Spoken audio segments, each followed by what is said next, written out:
Good morning, how are you? My name is Elizabeth Wortluft. I teach Argentine Tango in Portland, Oregon. It's been a really long time since I've put up a new video, so for those of you who are subscribed, thank you for being very patient with me. Summer break from school is a hard time in this household to do any videoing. This video today is going to be about improving your pivot, tips for turning and doing ochos for my fundamentals class. Hopefully it will be helpful for those of you who are also working on these techniques in your own dancing. One of the problems we have with pivoting is often that we're worried about how little space we have on the floor. There's a high heel, very small surface area here. What you want to think about is trying to imagine that the surface area of your foot is spread out along the floor as if you have huge elephant feet. This allows you not to squish up your toes for balance. Imagine having all this space like an elephant's foot, easily balancing around in this huge area underneath you. This helps keep your foot and your ankle a little bit less tense.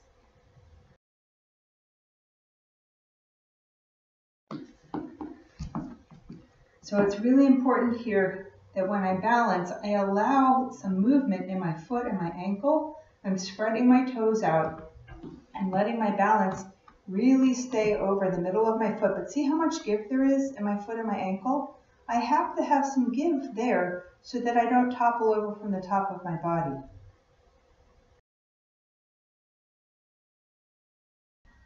When you're doing pivots, it's really important to use your foot correctly, because if your base for the move is not working, then the whole pivot's not going to work.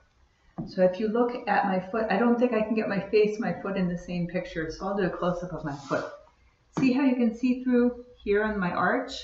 What I want to do is use the center of my arch as the main place where I'm standing, spreading out the weight for a turn.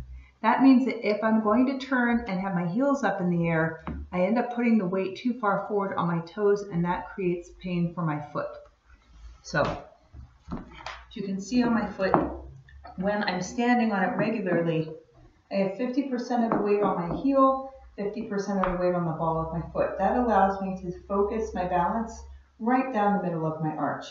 If I pick up my heel, then I start putting too much pressure on my toes. So when I'm pivoting, I have to put the weight a little bit further forward, but I want to keep the energy right up the middle of my metatarsals rather than rolling into my toes. So yes, if you're a ballet dancer, you can probably go up here and great balance. But for most of us, it's a lot easier on the foot to have your weight just far enough forward, right here, just far enough forward that you can tap the heel. That helps me stay in a much better position. Let's get my other foot out of the picture. As I pivot, I really want to use as much floor surface area as I can to help me balance the best that I can with the least work possible. One of my favorite drills for working on using your feet correctly in pivots is my paper drill. Everybody has a piece of paper pretty much, and this helps you find how to keep your free foot on the floor while you're turning. So my weight is on my right foot. What I'm going to do is I'm going to put my free foot on the piece of paper. I should be able to bring the piece of paper and my free foot along with me. See how much I have my free foot on the floor? This helps with balance. If you have one foot up in the air, you tend to tip over. Another thing you can do with the paper is make sure that you have your heels along the floor. So if I'm standing on my right foot, my heels can be on the paper, and make sure that they're touching the floor. I don't want weight on them, but I don't want them popped up in the air, because again, that really compromises my ability to balance myself. And in a pivot, it's hard enough to do pivots. Why make it harder for yourself?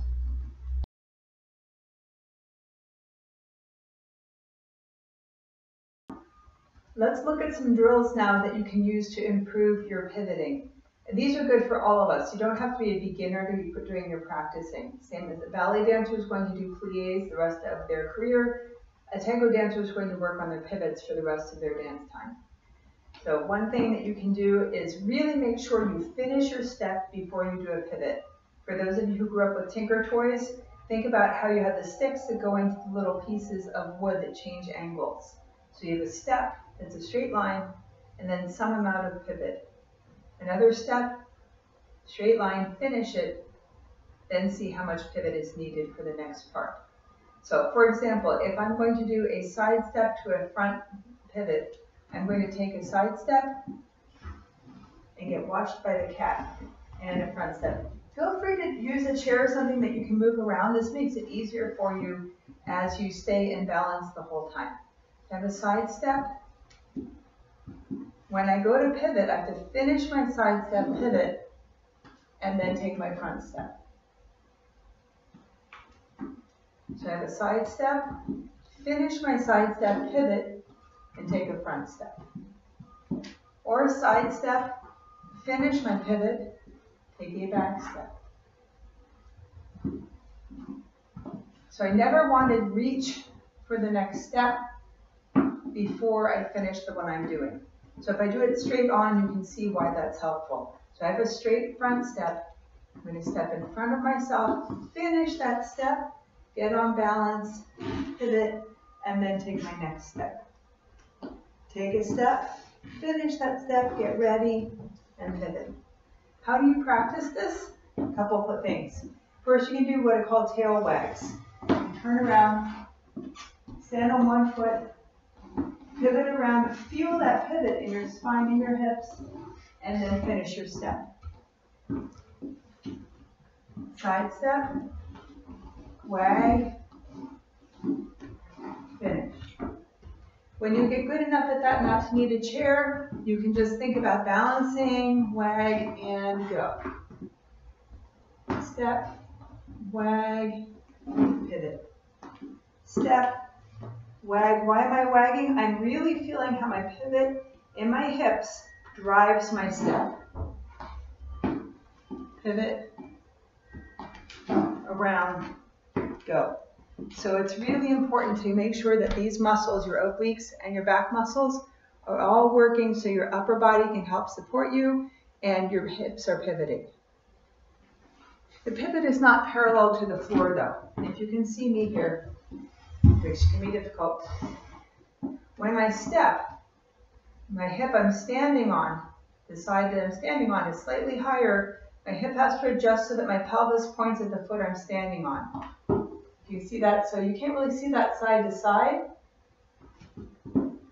here, but here you can see it. So I have an alignment so that my head and my upper body can use my hip adjustment to balance over my foot. Otherwise, I would have to do this, and what you call the metronome. We want to adjust at the hip for better balance and use the foot as the power underneath that. So when I have that adjustment, then my hips are at a slight angle. I'm going to keep that same angle for the whole pivot. As I pivot around, I'm not pivoting with my hips flat to the ground. That is not actually very physically possible when you're standing on one foot. So if I'm on this foot, my hips are my free hip is slightly lower because this one is so high holding me up.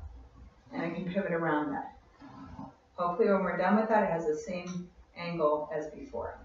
So really making sure you have the hip, that hip pendulum from side to side allows you a really good pivot for your center. It also allows you to use your back muscles and your sacrum, back of your pelvis correctly for that pivot.